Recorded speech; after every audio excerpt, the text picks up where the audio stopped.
So a few tips on best practice around the silage pit, especially with maize. Before the maize comes into the pit, we need to make sure that the pit is completely clear of old material. We don't want any yeast or mold contaminated forage in the pit. We need to start with a very, very clean pit. The first thing we do is line the walls with plastic sheet from the ground upwards and allowing for plenty of overlap at the top. And then obviously we sheet from the back.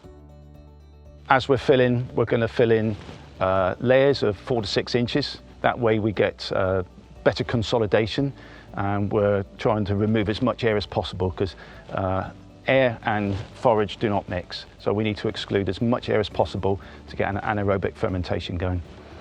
So if we're coming in at around about 100, 120 tonnes an hour, ideally we need 2 tractors on the pit rolling at all times. So we've got our loader tractor with the buck rake on it.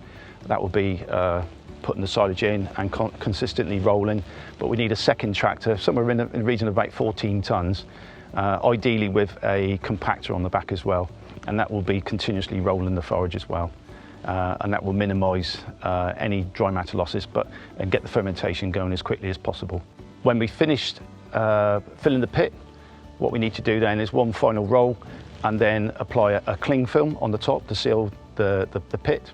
The side sheets then come over the top with a second sheet on the top, either a plastic sheet followed by a woven membrane.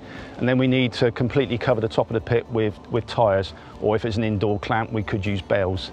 And then if you've got a bird problem, which is increasing problems these days on farm, especially surrounding maize, then we can put a net over the top of that to discourage any bird activity.